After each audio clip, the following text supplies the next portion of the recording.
So I'm Kristofer DePaolo. I live in Macungie.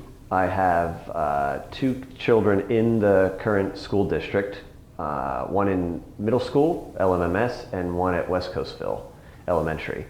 Also married to my wife for 17 years, and also grew up in the Lehigh Valley, lifelong residence. I attended East Hills Middle School, Freedom High School, went on, completed 4 years at Bloomsburg University, still stayed in with the Lehigh Valley, and then also now work and, like I said, reside in Macungie, Pennsylvania.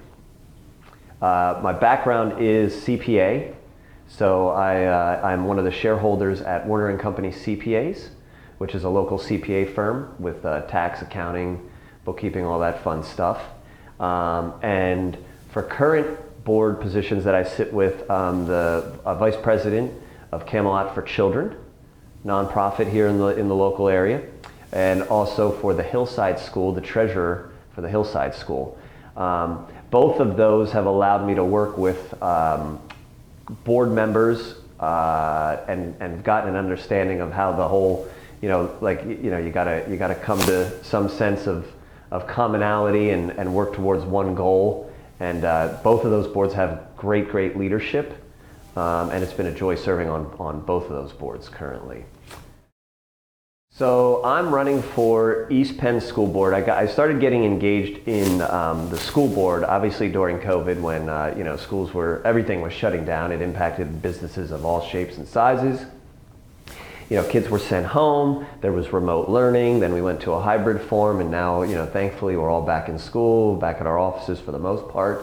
But around then is when I started getting in and listening to some of the policies that were being set, and kind of watching the guidance and from the current board, and then just seeing that, it appears that there's some sort of disconnect.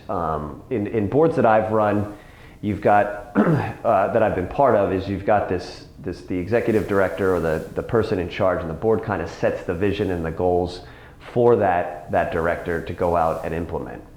And currently I see on the school board here is that we do this like weird dance where one time it looks like the board's in charge, and then another time it looks like the superintendent's in charge.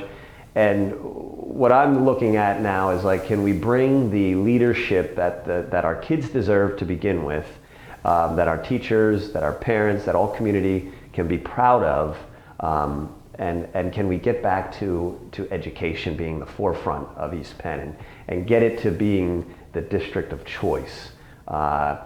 Currently, we just found out in June that LMMS is now a failing school. Targeted support and improvement. I've done a little bit of research on that, and I don't think it's the type of list that we would want any East Penn school to be on, and especially one in our backyard. We should be with the likes of great schools all across Pennsylvania from a public resource, and I don't think we're there, and that's what I think we can come in and make some good change, especially on that front. Outside of also serving on the board of directors for Camelot and the Hillside School, I'm also a coach, volunteer coach for LMYA, which is a Lower Macungie Youth Association. So they provide tons of resources for kids of all ages, basketball, baseball, flag football, soccer, lacrosse, field hockey. My kids are involved in the flag football and the basketball, and I head coach both of those teams, and I assist wherever I can to help out. So pressing issues that I see are, as I touched a little bit on it, was the education. I don't think is anywhere near what it needs to be. I'm also, in terms of talking to other community members, teachers, administrators, the safety in the schools has deteriorated very rapidly. You've got fights at the Emmaus High School. You've got police reports, pages long, at the high school, the middle schools. Even some of the teachers told me you wouldn't believe some of the stuff that's going on in the elementary schools. So putting a priority on the education and the safety and discipline back in the schools I think will bring everything up. And then that ties back into the whole leadership, accountability, and transparency. And transparency is the big one. LMMS was placed on that targeted support and improvement list in February. We didn't find out until June. And then we have sitting board members that are telling us that's all okay because the school's doing things to hopefully get them off that list. But why weren't we informed back in February on that, or even in the spring at that point? So that sort of thing we're hoping is like, we'll have those difficult conversations. Like if something is going wrong, we're going to bring it out at those board meetings. We're going to listen to you. We are running on a platform of your voice on the board, and we really do mean that. So our slate is, there's 5 open board seats currently, and in discussions with other local folks, it came to the idea of like, yeah, if we could run a slate of 5 of us, pool all our resources together, it could make things a little bit easier. So in terms of what we looked at is we've got Paul Barbahen, who's in the financial background, my own self of being a CPA, a business owner, having a background in finance. We currently don't have anybody on that board now that has that background. We've got Angie Schneider, who is a teacher in Parkland, so brings the education background. Matt from an engineering and manufacturing processes role, which is a good thing to have. And then you've got Lawrence, who's was a former student just a few years back.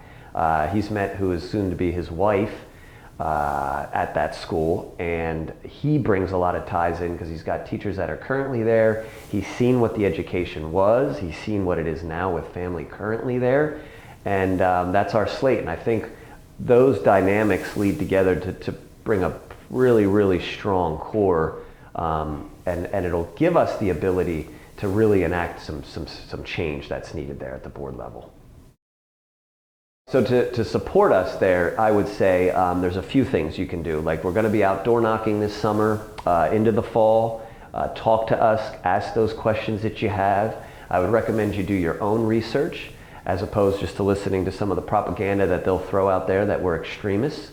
The other thing that I would say on there is we have a website out there. You can, there's a donate button. We're always looking for resources. You could host a meet and greet. We've been in some folks' homes where they've gotten 10, 15 people, and they've asked us questions, and we'll meet with them for a few hours, whether it's on a weekday, a weeknight. Again, reach out to me personally.